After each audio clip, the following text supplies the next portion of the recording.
మంచిది, వాక్యంలోకి వెళ్దాం. కీర్తనలు 108 4వ వచనాన్ని ధ్యానం చేస్తాం. అందరం కలిసి చదువుకుందాం.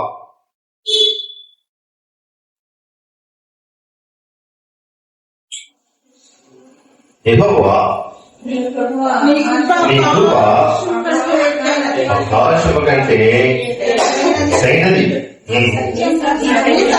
నీ సత్యము మేఘములంతా. మంచిది. ఈ 4-5 వచనాలు మొత్తం 3 అంశాలు మనం ధ్యానం చేస్తున్నాం. మొదటిది ఆయన కృప, రెండోది ఆయన సత్యము, మూడోది ఆయన ఔన్నత్యం. ఔన్నత్యం అంటే ఆయన మహోన్నతమైన స్థితి. అదే కదా 5వ వచనం అంటాడు, అయ్యా ఆకాశము కంటే అత్యున్నతుడుగా నిన్ను మాకు కనబరుచుకో. అంటే మాకు ఆ జ్ఞానం లేదు, నీ స్థితిని మాకు, నీ అత్యున్నతమైన స్థితిని మాకు కనపరచు. ఆయన ఔన్నత్యం చాలా గొప్పది. మన జ్ఞానంతో ఎంతవరకు గ్రహించగలమో అంతవరకు తగ్గుతాను. వ్యవహారం ద్వారా, ఎస్కేల్ ద్వారా, యెషయా ద్వారా కొంతవరకు బయలుపరిచాయి. పరలోకంలో ఆయన స్థితి కొంతవరకు ఆ బయలుపరచు, మనం ఎంతో గ్రహించమో అంత బయలుపరిచారు. రేపు ఆయన ఎదుట మనం ప్రత్యక్ష ఆయన ముఖాముఖిగా చూసినప్పుడు అప్పుడు ఆయనను మనము, ఆయన స్థితి మనము గ్రహించాం. మంచిది. మరి పోయినసారి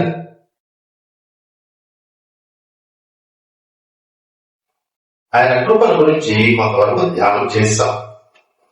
ఆయన కృపల గురించి కొంతవరకు,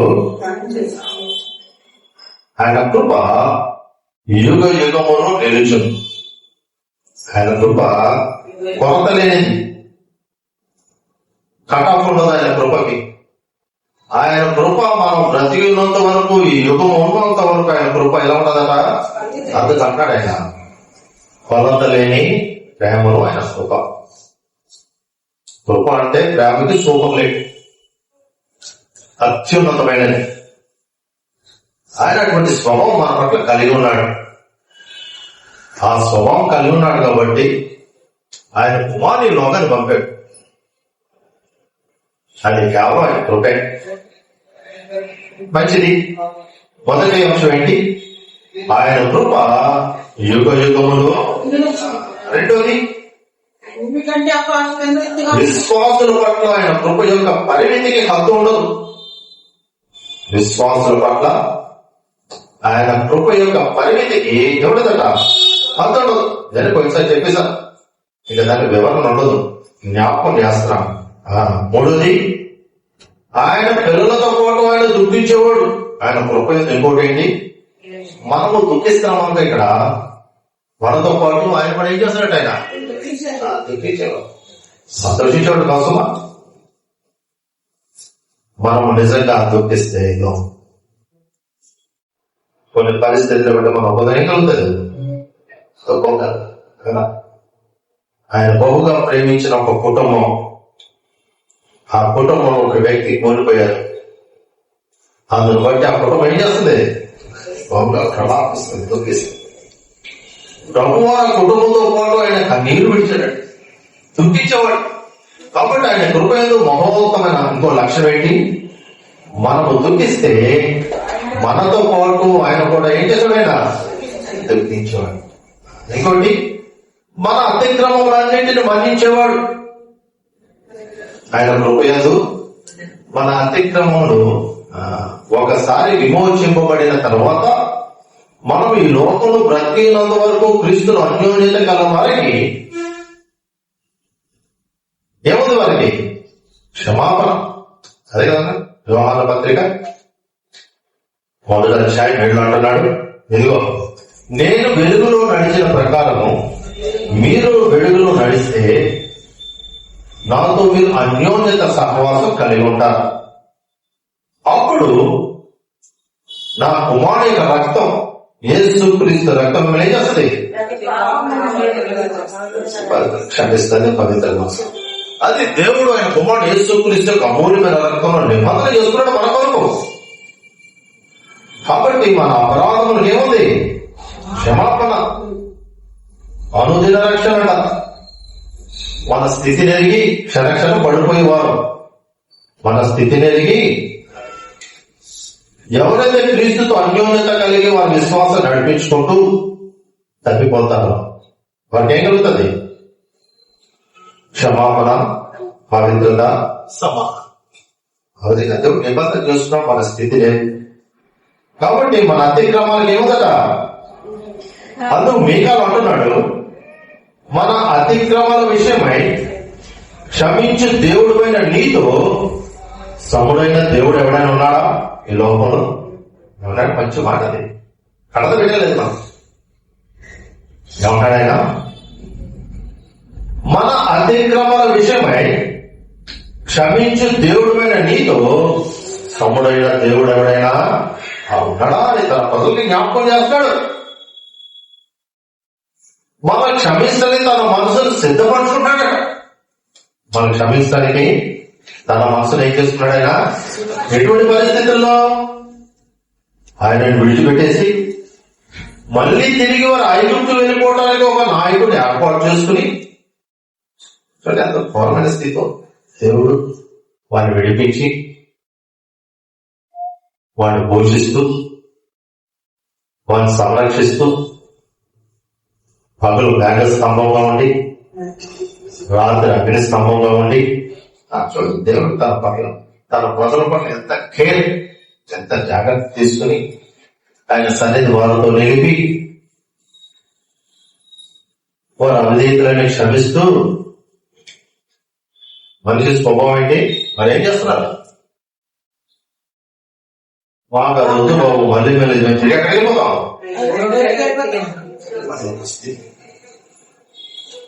అందుకు ప్రజల్ని మీకా జ్ఞాపకం చేస్తూ ఏమన్నాడు?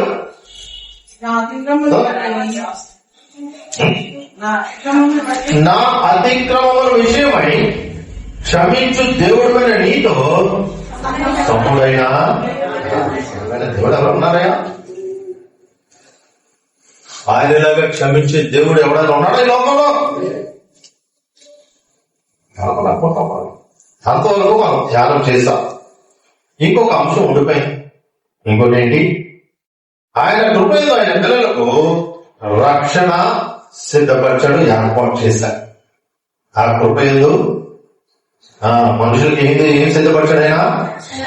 ఆయన రక్షణను సిద్ధపరచాడు. చూడండి, రక్షణ గురించి తీతు పత్రిక 3:5 చాలా చక్కటి మాటలు ఉన్నాయి, చక్కటి స్పష్టత ఉంది. చాలాసార్లు మీకు జ్ఞాపకం చేస్తూ ఉంటాను. అది ఆయన మనకు, ఆయన పిల్లలకు పాప విముక్తి రక్షణ అనుగ్రహించాడు.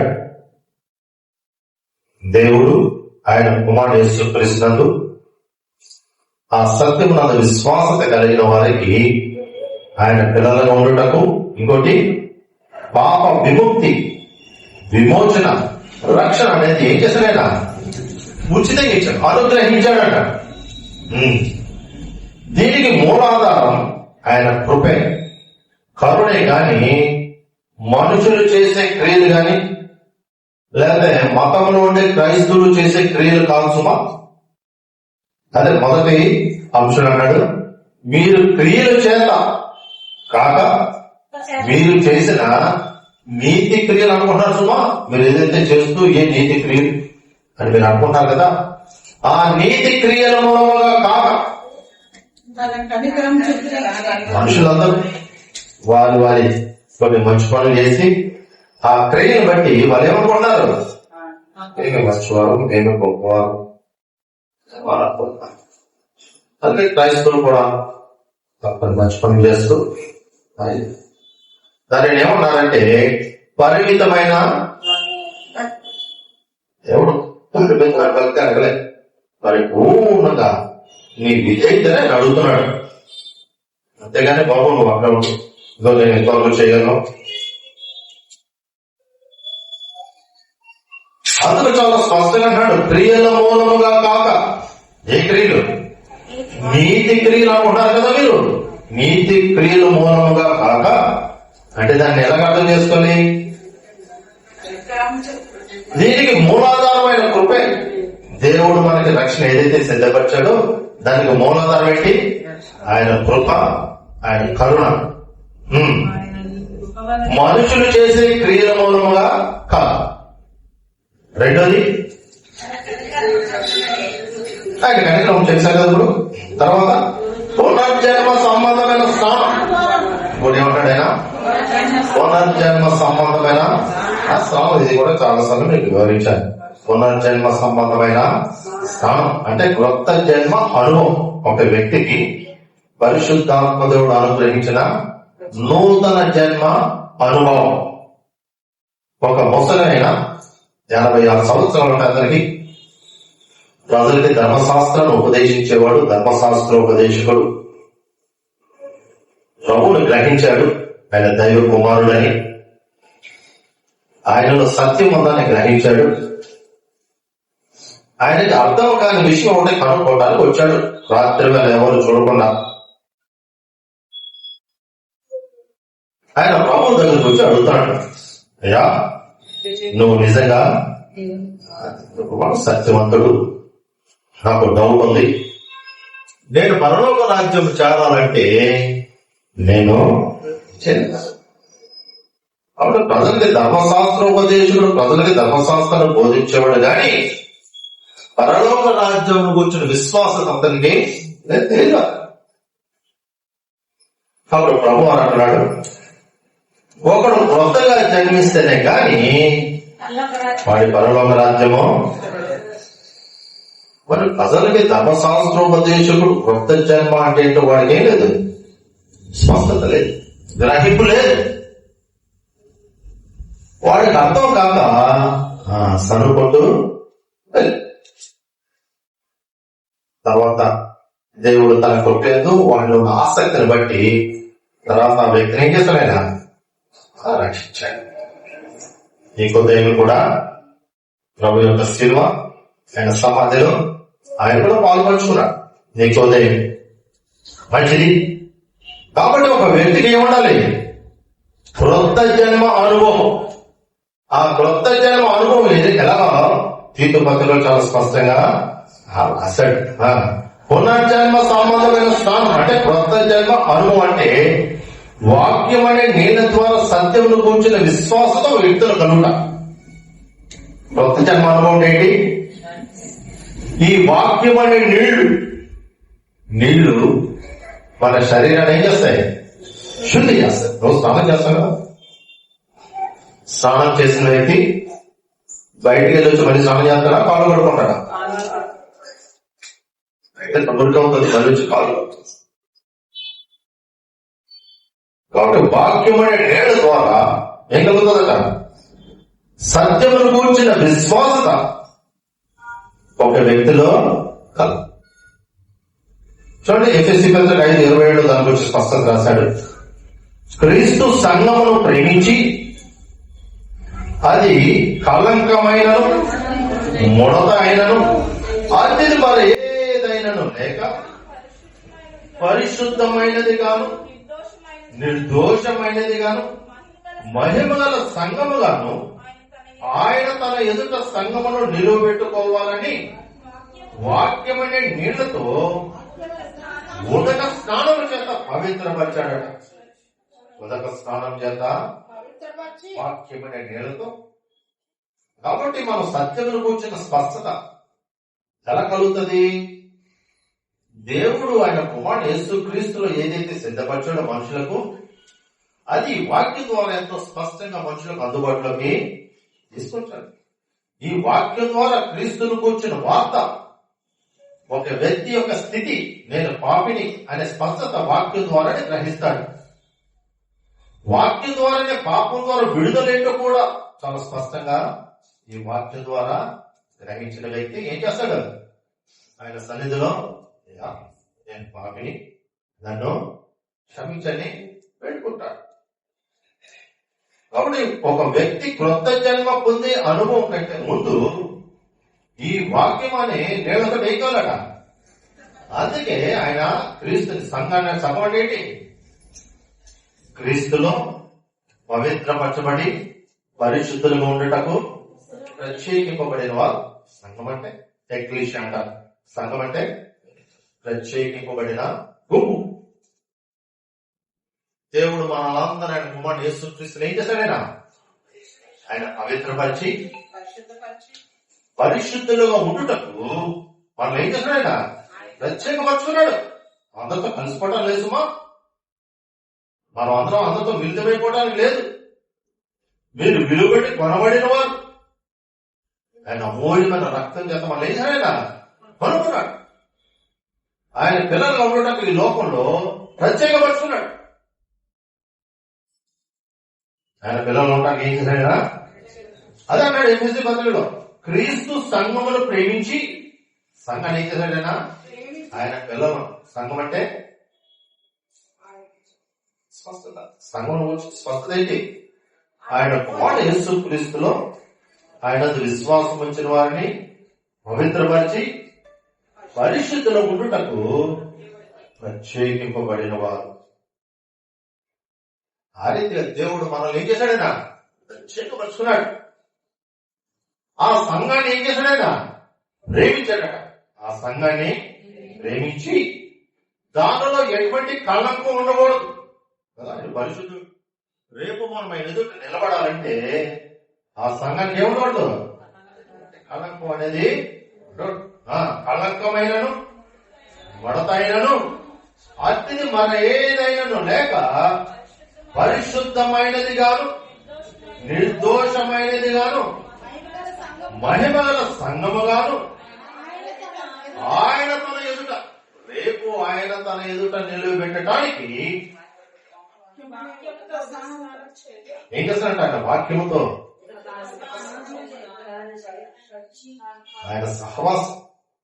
ఆయన సహవాసం మనకు ఎదురుతుంది.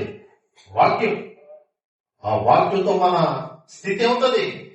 మన విశ్వాసం పవిత్రపరచబడతా ఉంటది, పరిశుద్ధపరచబడతా ఉంటది. రేపు ఆ ఎదుట మనం నిష్కలంకంగా నిలబడటానికి వాక్యం నేను వేసింది వాక్యమును ఉదక స్నానం అంట. వాక్యమైన ఉదక స్నానంతో ఏం చేస్తున్నాడైనా?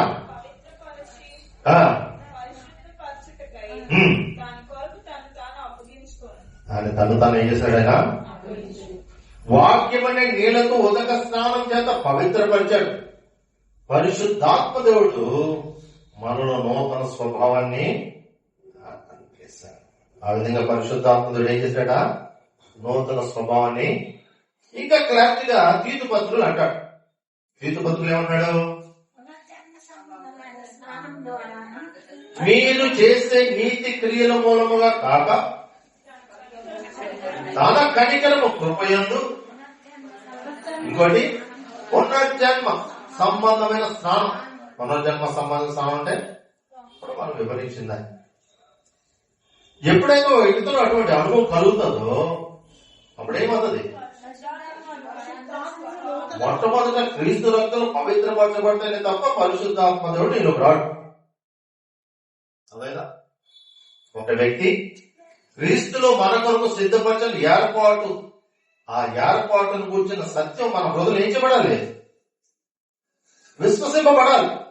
సత్యమును కూర్చుని విశ్వాసత మనం కలగాలి. సత్యమును కూర్చుని విశ్వాసత అంటే ఏంటి? ఆయన దేవుడు నా కొరకే ఈ లోకానికి వచ్చాడు. ఆయన నా కొరకు ఏం చేశాడు? మనం మరణించాలి. ఆ శిక్ష మనది. మన స్థానంలో ఆయన కృప ఎందు ఆయన కుమారుని ద్వారా ఏం చేశాడు? మన మీద ఉన్నదంతా ఆయనపై వేసి మనల్ని పరిపూర్ణంగా ఏం చేశాడు? విడుదల. సత్యమునందు మనల్ని ఏం చేశాడు? కాబట్టి ఒక వ్యక్తి సత్యమునందు ఆ వ్యక్తి ఏం కలుగుతుంది? పరిపూర్ణమైన విడుదల, పరిపూర్ణమైన స్వతంత్రత. ఆ అనుభవం కలిగిన తర్వాత అప్పుడు పరిశుద్ధాత్మ దేవుడు మనకు ఏమవుతాడట? మనలోకి వస్తాడు. పరిశుద్ధాత్మ దేవుడు మనలోకి 5 సంవత్సరాలు చెప్తూ ఉంటాను మీకు. దానిని ఎలా అర్థం చేసుకోవాలి? మన ఆది పురుషుడు, ఆది మానవుడు ఆదాము వాడు అవిధేయత వలన దేవుని జీవం యొక్క ఉనికిని కోల్పోయాడు. కోల్పోతే బాహ్య శరీరం కాసుమా, ఈ శరీరం దేవుని ఆత్మకు గూడు, ఒక ఇల్లు లాంటి. ఈ శరీరం ఏంటి? మనలో ఉన్న దేవుని ఆత్మకి అదొక ఇల్లు, గూడు. కాబట్టి మనలో ఉన్న ఆత్మ ఏమిటిది? ఆది మానవుడు యొక్క అవిధేయతను బట్టి దేవుని జీవం యొక్క ఉనికిని కోల్పోయింది. అంటే స్వభావం అనేది కోల్పోయి మరణావస్థలో ఉంది. మరణావస్థ అంటే ఆ సత్యమును కూర్చున్న అనుభవం అనేది ఏమవుతుంది? అటువంటి స్థితిలో దేవుడు మనల్ని ప్రేమించి తిరిగి ఆయనతో పాటు జీవింప చేయడానికి ఈ చక్కటి ఏర్పాట్లకు క్రీస్తులో సిద్ధపరిచి మనకు అందుబాటులోకి తీసుకొచ్చి ఆ సత్యమును అంగీకరించిన వారు ఎప్పుడైతే ఆ సత్యాన్ని అంగీకరించి వాటికి విడుదల కలుగుతుందో అప్పుడేమవుతుందట? పరిశుద్ధాత్ముడు మనలోకి వస్తాడు. ఎప్పుడైతే పరిశుద్ధాత్ముడు మనలోకి వచ్చాడో దేవుని జీవం కోల్పోయిన ఆ ఉనికిని కోల్పోయిన ఆ ఆత్మ ఏం చేయబడుతుంది?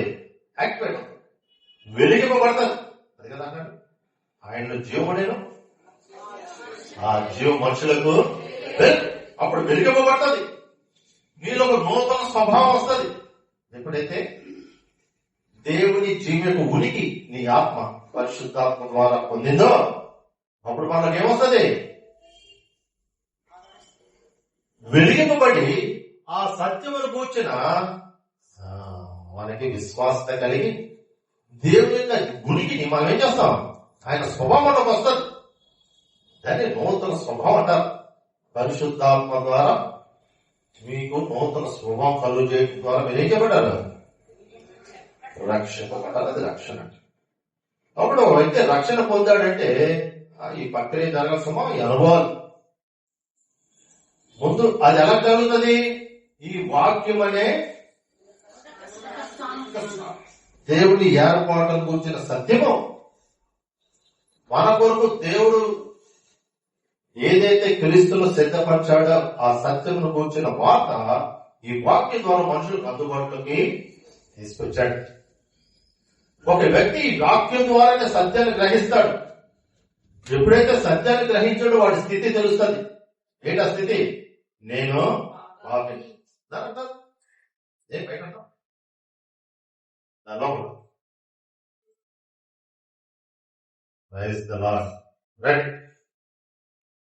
వచ్చిందమ్మో ఏం చెప్తున్నాను? నూతన స్వభావం మనకు ఎలా కలుగుతుంది? అర్థమైందా లేదా? ఇంకోసం చెప్పాలా? పునర్జన్మ సంబంధమైన స్నానం అంటే పునర్జన్మ సంబంధ స్నానం అంటే ఏంటి? దేవుడు ఏదైతే ఆయన కృపయందు సత్యమును కూర్చిన ఏర్పాటు క్రీస్తును సంపూర్తి చేసి ఆ వార్త ఈ వాక్యం ద్వారా మనుషులకు అందుబాటులోకి తీసుకొచ్చారు. కాబట్టి ఈ వాక్యం ద్వారా ఒక వ్యక్తి ఏం చేయబడతాడు? వాడి స్థితి ముందు గ్రహిస్తాడు. ఏంటా స్థితి? నేను మరి పాపం వల్ల వచ్చే జీతం ఏంటి? వాడి స్థితి తెలుస్తాడు. ఎప్పుడైతే వాడి స్థితి వాడికి తెలిసిందో వాడు ఇప్పుడు అన్వేషణ మొదలు పెడతాడు.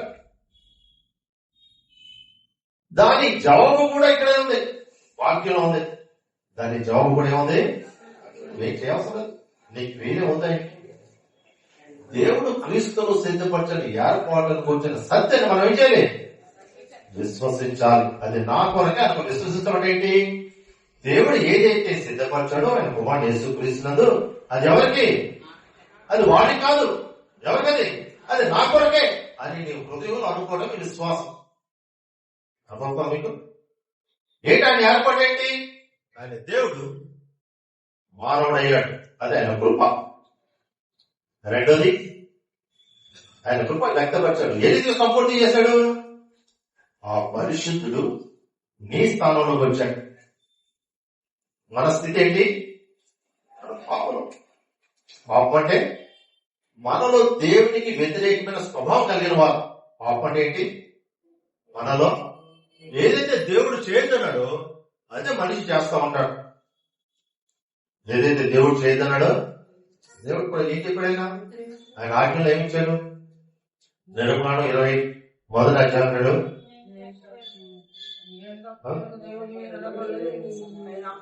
ఆకాశం అందే గాని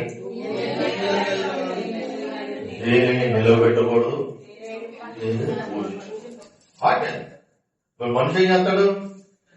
ఏది దేవుడు చేయగలడో అది చేసే స్వభావం పాపం. పాపం అంటే ఏదో దొంగతనం ఆయనే కసుమా. దేవుడు ఏదైతే మనిషి వరే బాబు ఇది చేయకూడదని చెప్పాడో అది చేసే స్వభావమే పాపం. ఆ పాపం వల్ల ఏంటి? కాబట్టి దేవుడు ఆయన కుమారుడి ద్వారా ఆయన కృపని లోకంలో వ్యక్తపరిచి నీ స్థానంలో ఆయన నిలబెట్టి నీపై ఉన్న శిక్ష, నీలో ఏదైతే పాపం ఉందో, శాపం ఉందో, మరణం అనే శిక్ష ఉందో అది తీసి ఆయన పైన వేశాడు. దేవుడితో సమాధాన పరచడానికి దేవుని కృపయంతో జరిగిన ఆ సత్యమును కూర్చున్న ఏర్పాటు దేవుని గొప్పగా. ఇది గ్రీన్ కాదు సుమా.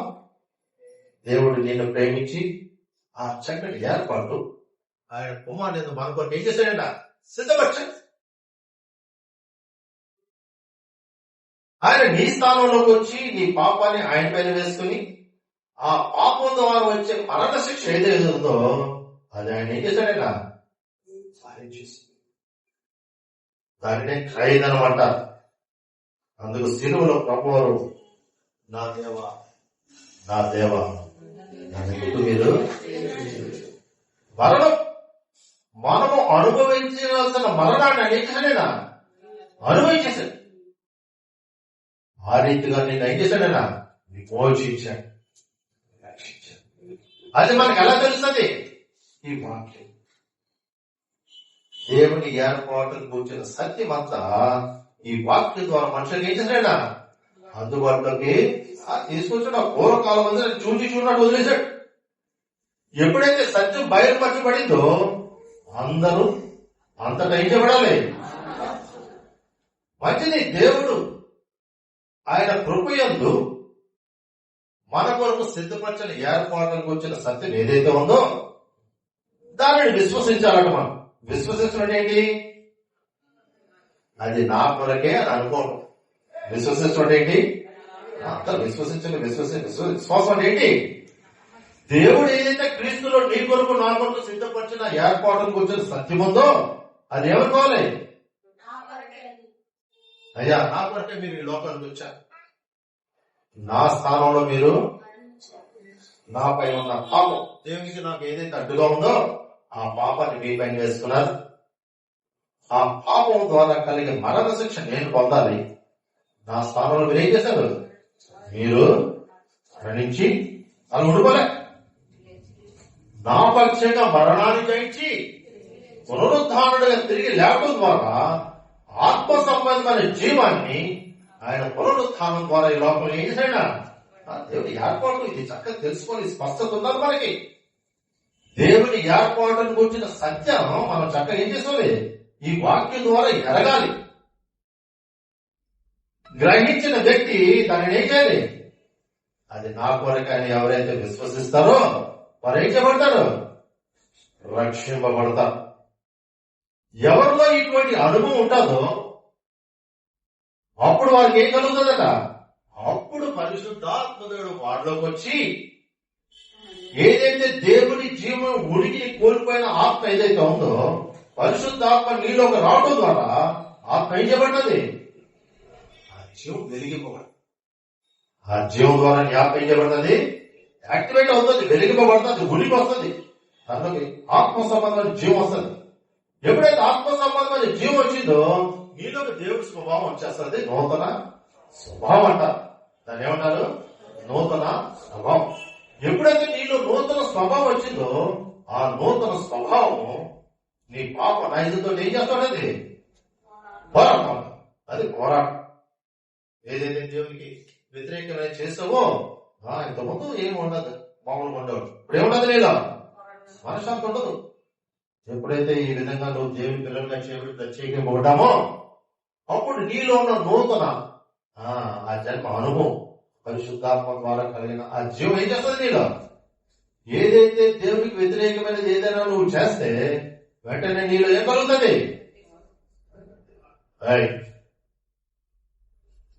ఏంటి ఎలా చేస్తున్నావు? దేవుని వ్యతిరేకమైన దేవుని పిల్లలు కదా నీ గద్దెకు నీలోకి పరిశుద్ధాత్మ పని ఏంటి?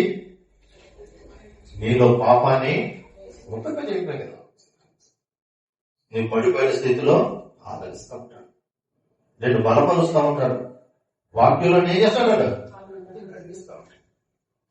నూతన స్వభావం అనుభవం ఉంటేనే తప్ప నీకేం లేదు.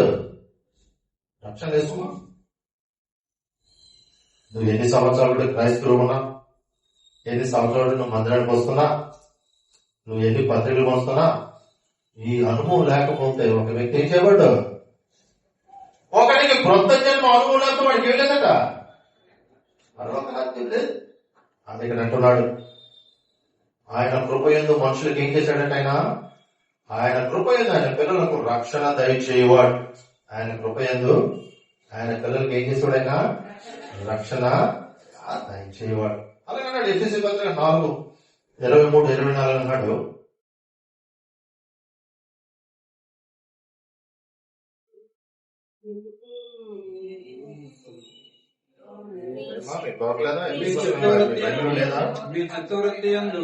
మీ చిత్తవృత్తి యందు నూతన పరచబడిన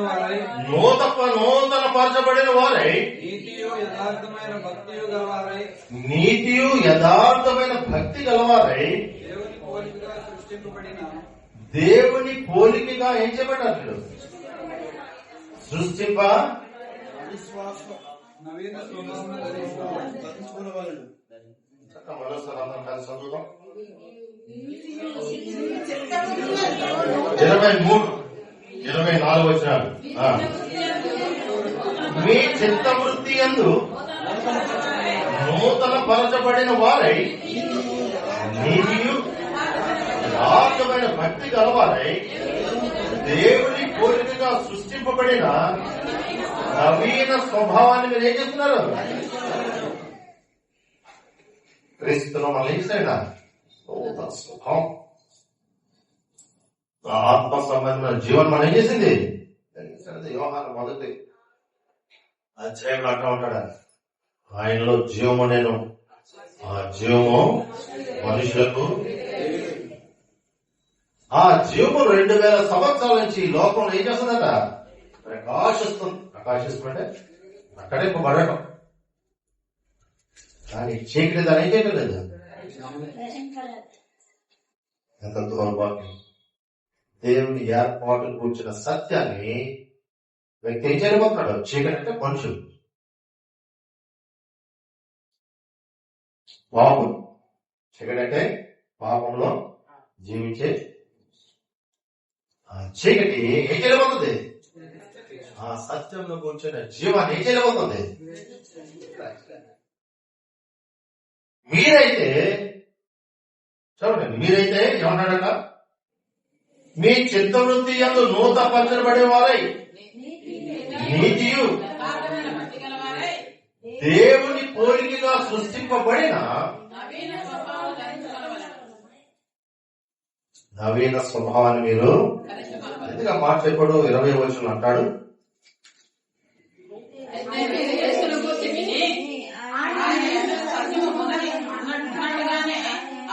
ఉపదేశించబడిన వారి ఎడల క్రీస్తుని చేర్చుకున్నవారు కాదు. అర్థమైందా మీకు? అది ఎవరు అర్థమైందా? అయితే మీరు ఆయన ఎంత సత్యము ఉన్నది ఉన్నట్టుగానే ఆయన ఎందు ఉపదేశించబడిన వారే క్రీస్తుని నేర్చుకున్నవారు కాదు.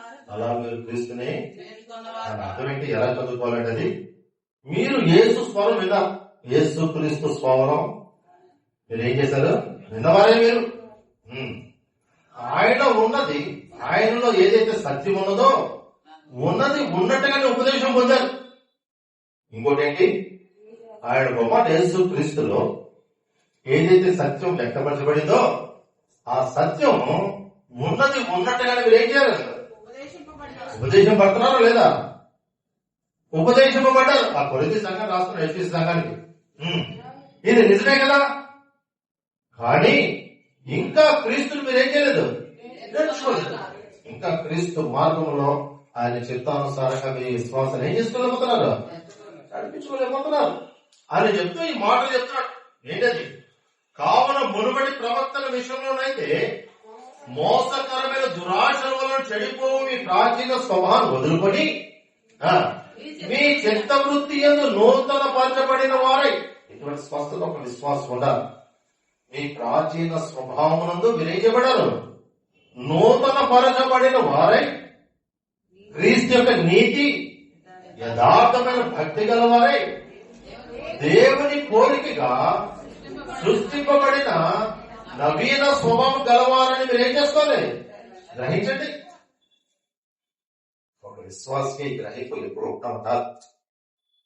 ఈ గ్రహింపు లేకపోతే ఆ 20వ అధ్యాయంలో చెప్పినట్టే సత్యము ఉన్నది ఉన్నట్టుగానే మీరు ఏం చేయబడుతున్నారు, మీరు ఉపదేశింప పొందుతున్నారు. కానీ ఇంకా క్రీస్తుని మీరు ఏం చేయటం లేదు, అనుసరించిన వారు కాదు, నేర్చుకున్న వారు కాదంటే ఏంటి, ఆయనని వెంబడించిన వారు. మంచిది, కృపణ గురించి ఎంతో అయిపోయింది. ఇప్పుడు సత్యము, ఇంకొక అంశం ఏంటి, సత్యం. సత్యం గురించి కొంత 10 నిమిషాలు సత్యము. ఆయన అంటున్నాడు, ఆకాశం కంటే నీ సత్యము మేఘములంతా ఎత్తుగా ఉన్నది. మన దేవుడు సత్యవంతుడు. మన దేవుడు ఎవరు? సత్యవంతుడు. అంటే ఆయన చర్యలు న్యాయమైనవి. ఆయన చర్యలు ఏంటి? సత్యవంతుడు ఏంటి? ఆయన ఏదైతే మన పట్ల క్రియలు జరిపిస్తున్నాడో అవన్నీ ఏంటవి మనకు అర్థం కాకపోయినా, దేవుని పనులు ఆయన చర్యలు మనకు ఒక్కోసారి ఏంటి అర్థం కాక ఏమంటాం, మీ దేవుడు ఎటువంటి కూడా బయట వారు అంటూ ఉంటారు, వారితో డిబేట్లు చేస్తూ ఉంటారు. వారితో ఏం చేస్తారు, వారు అర్థం కాదు, వారితో డిబేట్ లేదు. విశ్వాసం ఆయన చర్యలు మనకు అర్థం కాకపోయినా సరే ఆయన ఏంటి, ఆయన సత్యవంతుడు కాబట్టి ఆయన క్రియలు కూడా న్యాయమైనవే. ఆయన క్రియలు కూడా న్యాయమైనవే. న్యాయము జరిగించేవాడు, న్యాయము జరిగించటలో నమ్మదగిన వాడు. ఆయన సత్యవంతుడు అంటే ఏంటి? మొదలు చెప్పండి. మనం ఆయన ఆరాధించడానికి ఆయన చర్యలన్నీ న్యాయమైనవి. ఆయన చర్యలన్నీ ఏంటి? న్యాయము జరిగించేవాడు, న్యాయము జరిగించటలో నమ్మదగిన వాడు. న్యాయం జరిగించటలో అది సత్యవంతుడైన కొన్ని రిఫరెన్స్ చూద్దాం.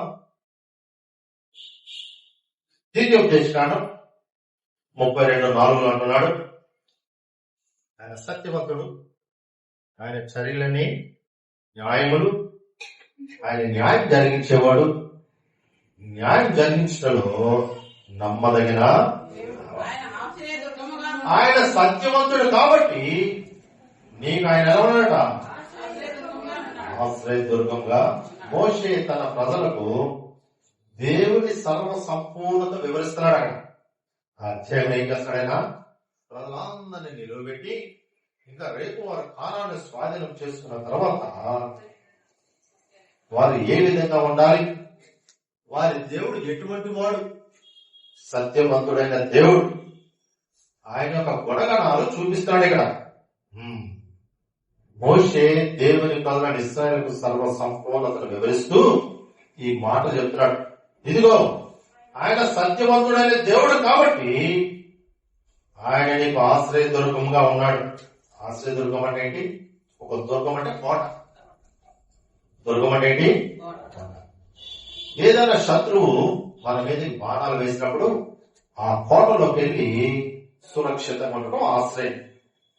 అలాగే శత్రువు మన పైన ఎన్నో బాణాలు వేస్తా ఉంటాడు.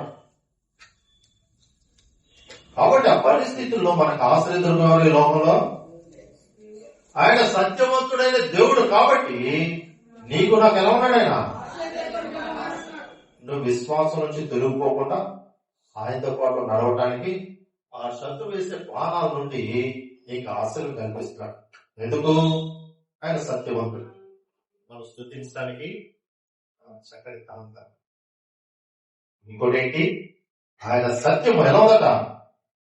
మేఘమనంతా ఆయన సత్యవంతుడు కాబట్టి ఇంకా వివరించడానికి ఇంకా దానికంటే ఎత్తు ఇంకో లేదు. ఆకాశం మేఘాల కంటే ఎత్తుగా అది దాంతో పోల్చుకుంటాడు ఆయన. ఆయన స్వభావం, ఆయన ఎటువంటి దేవుడైనా సత్యవంతుడైన దేవుడు కాబట్టి ఆయన చర్యలు ఎలా ఉంటాయి? న్యాయంగా ఉంటాయి. ఆయన చర్యలు మనకు అర్థం కాకపోయినా అవి ఆయనే. రెండోది న్యాయాన్ని జరిగించేవాడైనా. ఇంకోటి ఏంటైనా న్యాయం జరిగించడం నమ్మదగిన వాడు. మీకు అర్థం వచ్చింది. న్యాయం జరిగించడం ఆయన ఎటువంటి వాడైనా నమ్మదగిన వాడు. మోషే దేవుని ప్రాణం ఇస్రాయేలందరినీ ఆ మైదానంలో పోయే మైదానమా ఆ గిల్గాల్ ఆ మైదానంలో నిలబెట్టి ఆయన స్వభావాన్ని చూపిస్తున్నాడు. మీ దేవుడు సత్యవంతుడు కాబట్టి మీకు ఆయన ఎలా ఉన్నాడు? ఆయన ఆశ్రయ దుర్గంగా. రెండోది ఆయన కార్యములు సంపూర్ణం. ఆయన ఏదైతే కార్యాలు చేశాడో ఆయన అసంపూర్తి వాడు కాసుమా. నీ పట్ల ఏదైతే ఆయన సిద్ధపాటు చేశాడో ఆ కార్యాలను ఏంటది? అవి పరిపూర్ణమైన సమస్తము యేసుక్రీస్తులో అయితే ఆయన కార్యాలన్నీ నీ పక్షంగా సంపూర్తి చేసేసాడు. ఇక మనం ఏం చేయనవసరం లేదు. ఇంకా ఎక్కడికి వెళ్ళవసరం లేదు. ఏం తీయించుకోలేదు, ఏ మోకాలు అవసరం లేదు, ఏం ఉపవాసం అవసరం లేదు. ఆయన కార్యాలు నీ పక్షంగా క్రీస్తులు ఏం చేశాడు? ఆయన స్వభావం ఏంటి? ఆయన కార్యములు లేదందులో అక్కడ విడదీసి చెప్తున్నాను. ఆయన కార్యము సంపూర్ణం. ఆయన చర్యలన్నీ న్యాయాలు.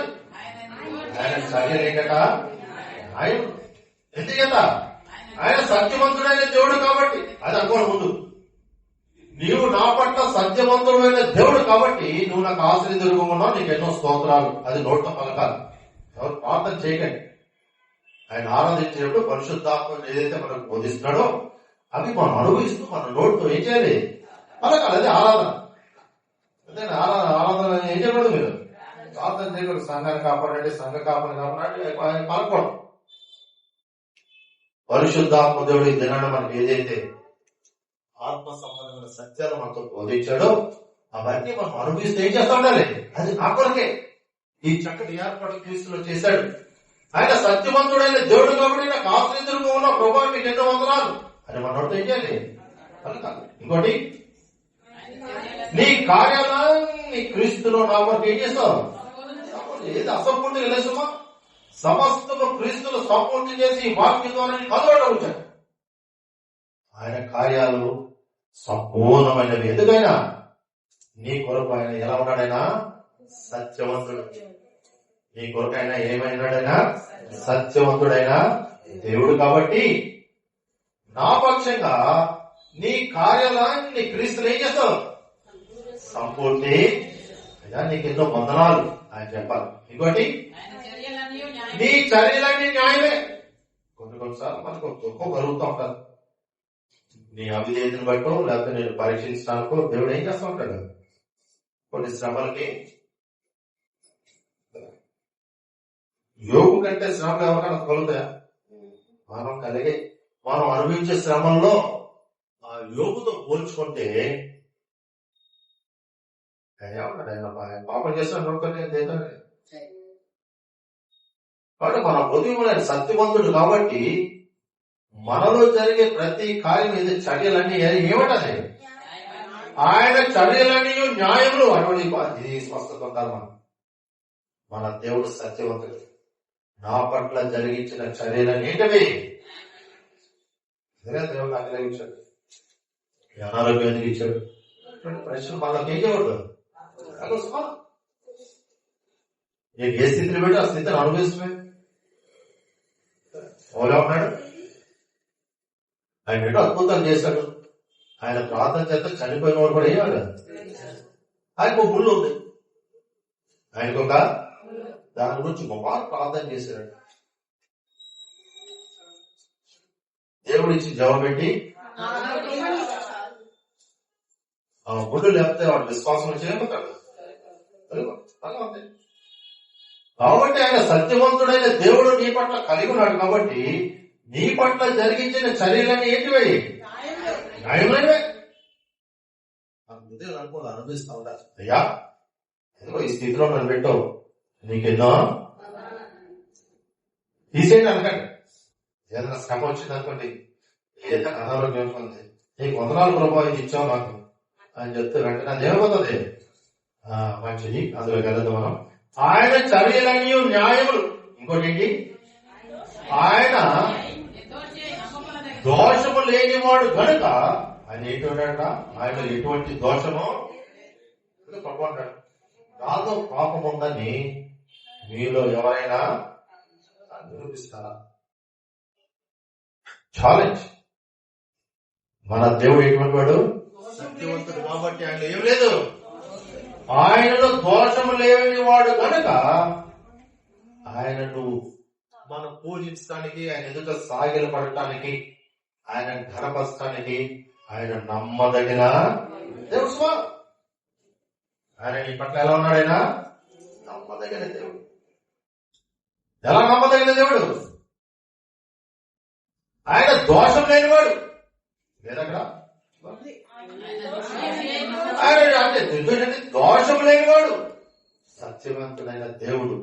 ఆయన దోషము లేనివాడు. కాబట్టి నువ్వు పూజించడానికి, నువ్వు స్తుతించడానికి, నువ్వు మహిమపరచడానికి, నువ్వు విశ్వసించడానికి ఆయన ఏమైనాడైనా నమ్మదగిన, నమ్ముకున్నటకు తగిన. ఆయన నీతిపరుడు, యథార్థవంతుడు. మోషే ప్రజలకు దేవుని యొక్క సర్వ సంపూర్ణతను జ్ఞాపకం చేస్తూ, మీరు అక్కడికి వెళ్తున్నారు కదా, మీ దేవుడు జ్ఞాపకం చేసుకుని ఆయన ఎటువంటి దేవుడు చెప్పడం మరోసారి. ఆయన ఎటువంటి దేవుడు? ఆయన సత్యవంతుడైన దేవుడు. కాబట్టి నీకు ఆశ్రయ దుర్గంగా ఉంటాడు. రెండోది, ఆయన సత్యవంతుడైన దేవుడు కాబట్టి ఆయన కార్యాలన్నీ సంపూర్ణమైనవి. ఆయన సత్యవంతుడైన దేవుడు కాబట్టి ఆయన చర్యలన్నీ న్యాయములు. ఆయన దోషము లేనివాడు కాబట్టి నీవు నమ్ముకోవటానికి, నీవు పూజించడానికి, నువ్వు సాగిలు పడటానికి తగిన దేవుడు. ఆయన దేవుడు. ఆయన తప్ప ఎవరికి ఏం చేయకూడదు మనం. నమస్కారం లేదు ఆజ్ఞ. నేను తప్ప వేరొక దేవుడు ఎవరికి నువ్వేం చేయకూడదు. ఎవరు పూజించుకోవచ్చుమా? కాబట్టి మనం పూజించడానికి, నమ్ముకోవడానికి, ఆయన కనపరచడానికి, ఆయన ఎదుట ఆరాధించడానికి ఆయన ఏమైనాడు? ఆయన నమ్మదగిన దేవుడు, దోషం లేనివాడు, నమ్మదగిన. మనం నమ్ముకోవటానికి ఆయన నీతిమంతుడు, యథార్థవంతుడు. అలాగే 2వ సమూయేలు 7:28 అంటున్నాడు, దావీదు ప్రార్థన. మీకు చెప్పినట్టున్నా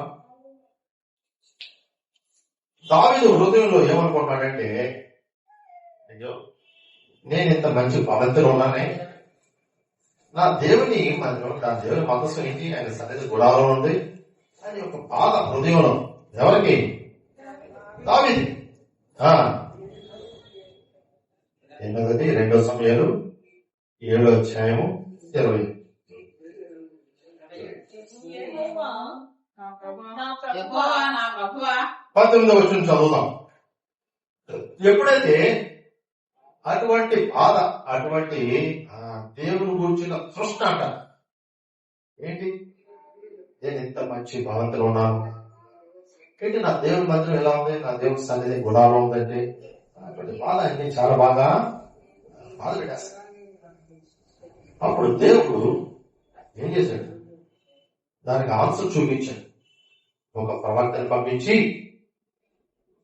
దేవుని ఉద్దేశం దాని పట్ల ఏమైందో అది ఎప్పుడైతే దేవుని ఉద్దేశం ప్రవక్త ద్వారా తెలుసుకున్నాడో, అప్పుడేమన్నాడు? 18వ వచనం, దావీదు రాజు లోపలికి ప్రవేశించి యెహోవా సన్నిధిని కూర్చుండి మనం చేస్తాం. తర్వాత ఇంటికి చదువుకోలేదంతా ఇలాగూ మనం చేస్తూ 20 ఏమంటాడు, యెహోవా నా ప్రభువా మేలు దయచేయుదునని నీవు నీ దాసుడైన నాకు సెలవిచ్చవే అన్నాడైనా.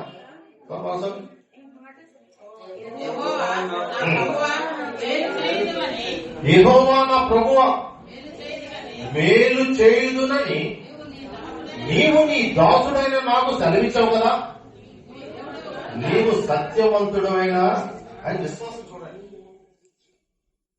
దేవుడు ఏం సెలవిచ్చాడట, నేను నీ దాసుడను, నాకు మేలు చేస్తానని నువ్వు సెలవిచ్చావు కదా. నువ్వు ఎటువంటి దేవుడు? చూడండి, నీవు దేవుడు కనుక నీవు దేవుడు గనుక నీ మాట సత్యవంతుడైన దేవుడైన మాట కూడా మన దేవుడి పట్ల స్పష్టత ఉండాలి. ఆయన మాట ఇచ్చి తప్పేవాడు కోసమా కొంచెం ఆలస్యమైన అవ్వచ్చు, కానీ తగిన సమయంలో ఏం చేస్తాడు ఆయన ఆ వాగ్దానాన్ని. ఆయన ప్రార్థన చేస్తూ ఎప్పుడైతే దేవుని ఉద్దేశం ఆ ప్రవక్త ద్వారా తెలుసుకున్నాడో ఆయన మొరపెడుతూ ఆ వచనాలన్నీ మొరపెడుతూ ఆఖరికి ఏమంటాడు, అయ్యా మేలు చేయుదునని నీవు నీ దాసుడైన నాకు ఏం చేస్తావు సెలవిచ్చావు కదా.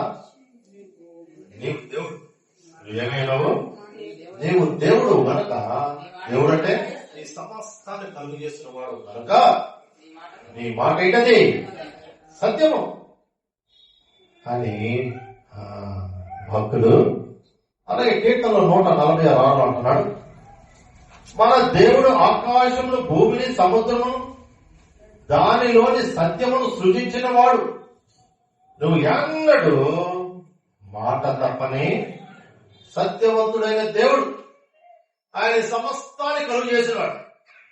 రామపత్రం అంటాడు, ఈ సృష్టి యావత్తులో దేవుని యొక్క మహిమ, ఆయన నిత్యత్వము, ఆయన దైవత్వం 3 ఉన్నాయి మనం గ్రహించాలి. ఈ సృష్టి యావత్తులు ఏమున్నాయట, ఆయన దైవత్వం, అదంతా సృష్టి యావత్వం ఉంది. అది మీరు ఆలోచించడం మీకు ఏమవుతుంది, తేటపరచబడుతుంది.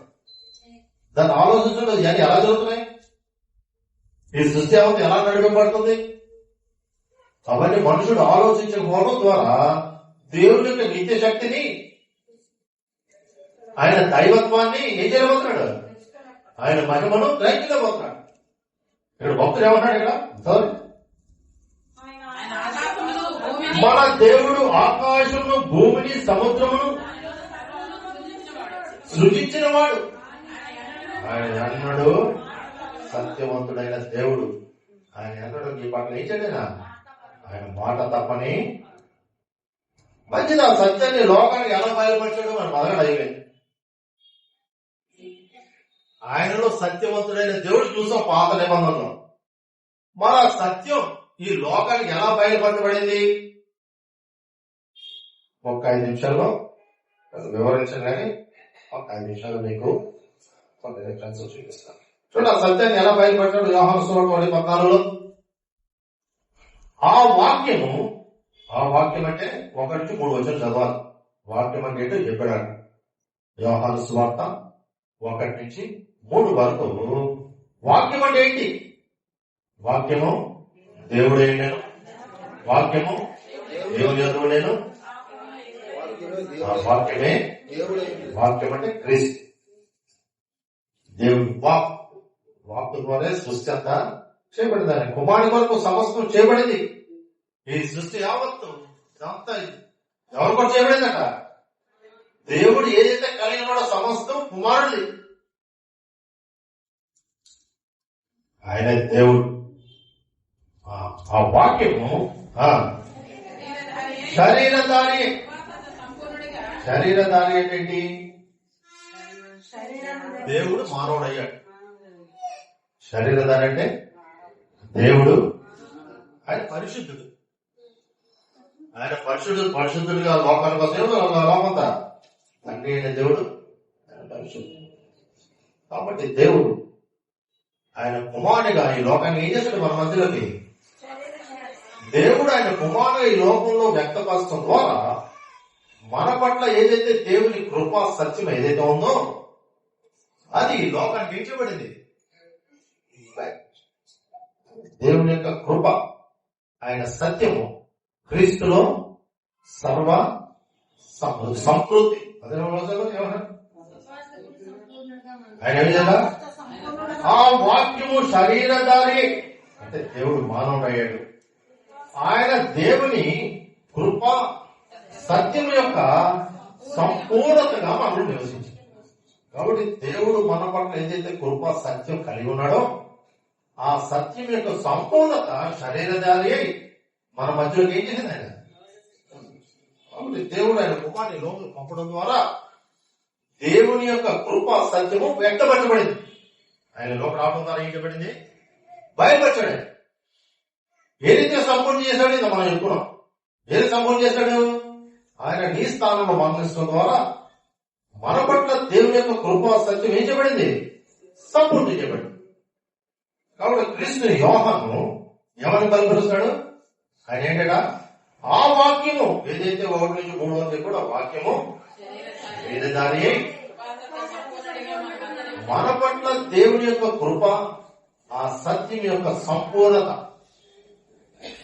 మన మధ్య శరీరధారిగా. కాబట్టి దేవుడు ఈ లోకంలో మానవుడు అవడం ద్వారా దేవుని యొక్క కృపా సత్యం ఏం చేయబడింది?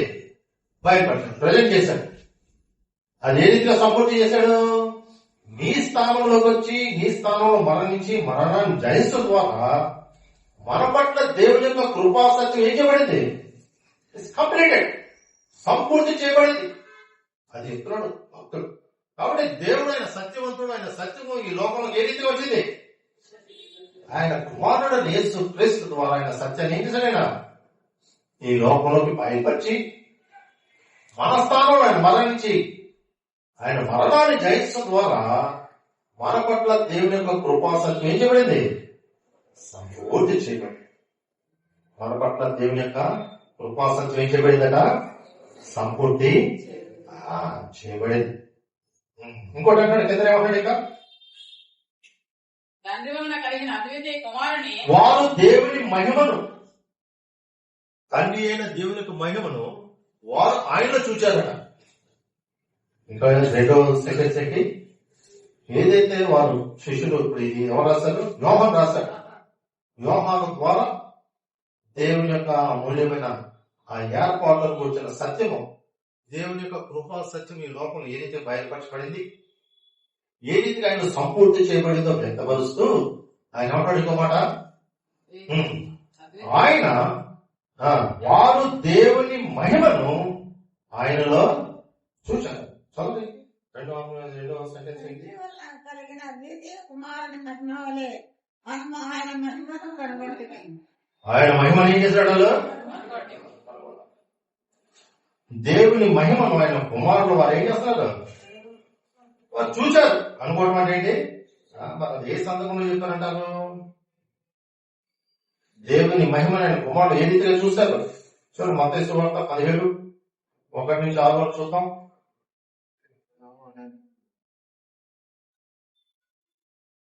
తండ్రి వలన కలిగిన అద్వితీయ కుమారుని మహిమనే మనము ఆయన మహిమను కనుగొంటివి. మనము ఆయన మహిమను కనుగొంటివి. యేసు క్రీస్తు ప్రభుకి 12 మంది శిష్యులు. అందులో 3 అంతరంగిక శిష్యులు. ఎవరు వారు? పేతురు, యాకోబు. అంతరంగిక శిష్యులు. ప్రభు ఎక్కడికైనా వాళ్ళు తీసుకెళ్ళాడు. శిష్యులు అందరూ తీసుకెళ్ళినా సరే కొంతమంది నాకు కూర్చోబెట్టి వీరు 3 తీసుకెళ్ళాడు బయట. చదవండి, అదే తీసారా? 6 దినములైన తర్వాత 6 దినములైన తర్వాత యేసు పేతురును యాకోబును అతని సహోదరుడైన యోహానును వెంట పెట్టుకుని ఎత్తైన కొండ మీదకి వెళ్ళారట. రూపాంతరముగా పోయి వారి ఎదుట రూపాంతరము పొందారు. వారు ఎదుట ఏం చేశారట?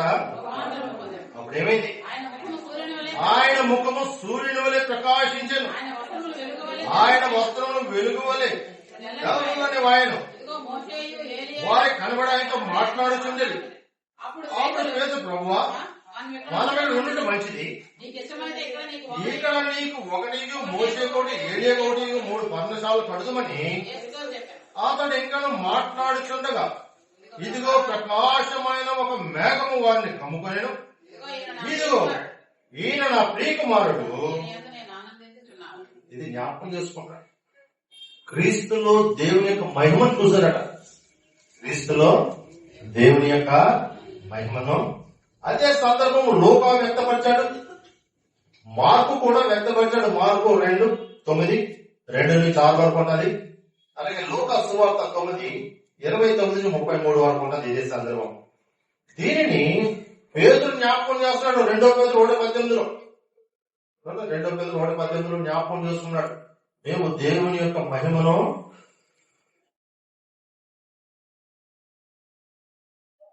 మేము ఆ పరిశుద్ధ పర్వతము మీద ఆ పరిశుద్ధ పర్వతం మీద ఆయనతో కూడా ఉండిన వారమే ఆ శబ్దం ఆకాశం నుండి రాగా వింటిమి. భాషలో దేవుని యొక్క మహిమను జ్ఞాపకం చేసుకోవాలని చూచిన కాబట్టి క్రీస్తులో దేవుని యొక్క మహిమను చూచిన వారు ఈ లోకాను దేవుని యొక్క మహిమను చూసిన వారు. ఇంకో చూడండి, యోహాను సువార్త 14:6 అంటాడు. ఇక్కడ మనుషులకు సత్యం యొక్క ఫలితం చూపిస్తాడు. ఆయన దైవత్వము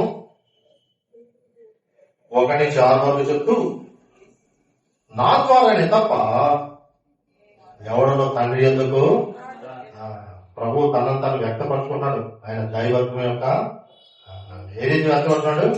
నేనే మార్గము సత్యము. ఏ పరిస్థితులు ఎప్పుడైనా 14లో ఆ పరిస్థితి ఏంటి? నేను తండ్రి ఎందుకు వెళ్తున్నాను. ఆ పైన చదువుతా 13:36 చదువు మీకు అర్థమవుతుంది. టైం అయిపోతుంది. మరి సీమోను మీద ప్రభావం ఎక్కడికి వెళ్ళినా అక్కడ నేను వస్తాను, నేను వెళ్ళిన చోట నేను ఇప్పుడు రాలేమన్నాడు. అందుకు ఎవరు తండ్రిని కనపరుచుకొని అడుగుతాడు. ఏమంటాడైనా 5వ అందుకు తోమ, ప్రభువా ఎక్కడికి వెళ్ళించున్నావో మాకు తెలియదే, ఆ మార్గం ఎలాగో మాకు తెలియనని ఆయన అడుగుక అప్పుడు ప్రభు ఏమంటాడు? అబ్బాయి నేనే మార్గము సత్యము. కాబట్టి దేవుడి సత్యము ఆయన కుమారుడైన యేసుక్రీస్తు. నువ్వు తండ్రిని మాకు కనపరచు చాలంట. నా అవిశ్వాసం చూసి ప్రభు అని మాటలు పలుకుతున్నాడు. పలుకుతూ ఏమంటాడైనా? ఈ మాట ద్వారా మనం ఏం గ్రహించాలి? నేనే మార్గము సత్యము జీవం. ఒక వ్యక్తి సత్యాన్ని అంగీకరించడం ద్వారా కలిగే ఫలితాన్ని చూపిస్తున్నాడు. ఆ సత్యాన్ని ఎవరైతే అంగీకరిస్తారో వారికి ఏం కలుగుతుందట? 2వ సెంటెన్స్, నా ద్వారానే తప్ప. మనుషుల యొక్క ప్రయత్నం ఏంటి? చచ్చిపోతే అడిగిన అందరూ వాడు దేవుడు ఒక మర్మం, దైవ చింతాంశాన్ని మర్మం, సత్యం కూర్చున్న మర్మం బోధిస్తాడేట. ఏంటది? సరే అబ్బాయి, నేనే సత్యము, నేనే మార్గము, నేనే జీవం ఈ లోకానికి. నా ద్వారానే తప్ప ఎవడేం చేయలేడు తండ్రి యొద్దకు. కాబట్టి సత్యము కూర్చున్న సత్యం యొక్క ఫలితాన్ని ఇక్కడ ఆయన బోధిస్తున్నాడు. ఆఖరిగా యోహాను సువార్త 18:37 ప్రభు ఆ పిలాతు దగ్గర నిలబడ్డాడు. ఆయన ప్రశ్న వేస్తున్నాడు, నువ్వు రాజువా అని అడుగుతున్నాడు. అవును, నువ్వు అనంటే దేనికి రాజైనా? సత్యమును గురించి సాక్ష్యం ఇవ్వడానికి నేను. మంచిది, అయిపోయింది. మొత్తంగా ప్రభుని ఆరాధించండి. ఆయన కృప ఎందు మనకేం కలిగింది?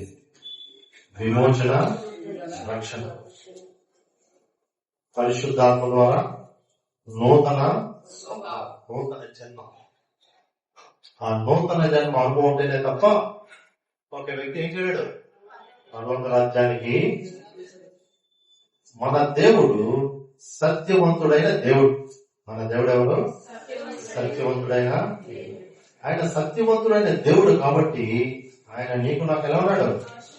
ఈ 4 మాటలు పలకండి. ఎక్కువ చేసే లేట్ అయిపోతాం. దాని తర్వాత మీరు చదువుకుంటారు ఎంతసేపు చేస్తున్నాడని. క్లుప్తంగా ఏదైతే ఈ రోజు బోధింపడమో ఆ 4 ముక్కలు పలకండి. ఆరాధన 5 నిమిషాలు చేయవలసిన లేదు. ఆయన సత్యవంతుడు కాబట్టి నీకు నాకు ఎలా ఉన్నాడు? ఆయన ఆశ్రయదుర్గం ఉన్నాడు. రెండోది, ఆయన సత్యవంతుడు కాబట్టి నీ పట్ల చేసిన కార్యాలన్నీ ఏంటి? అసంపూర్తిగా ఉండవు, సంపూర్తిగా ఉంటాయి. ఆయన ఏదైతే క్రీస్తులో మన కొరకు చేశాడో అవన్నీ సంపూర్తి చేయబడ్డాయి. క్రీస్తులో మన పట్ల దేవుని యొక్క ఆ ఏర్పాటు కూర్చున్న సత్యం ఆ కార్యాలు క్రీస్తులు ఏం చేయబడ్డాయి? సంపూర్తి. అందుకు మీకు ఎన్నో వందనాలని చెప్పండి. ఆయన చర్యలని న్యాయమే, అందుకు ఆయన వందనాలు చెల్లిద్దాం. ఆయనని దోషము లేనివాడు కాబట్టి ఆయనను నమ్ముకోవడానికి, ఆయనను ఆరాధించడానికి, ఆయన వందనాలు చెల్లించడానికి ఆయన ఒక్కడే నమ్మదగిన వాడు. ఆయన నీతిమంతుడు, యథార్థవంతుడు. ఆ 4 ముక్కలు ఆరాధనలో పాల్గొంటారు. దేవుడు అంటే కృపని పరిశుద్ధాత్మ ద్వారా మనందరికీ అనుగ్రహిస్తారు.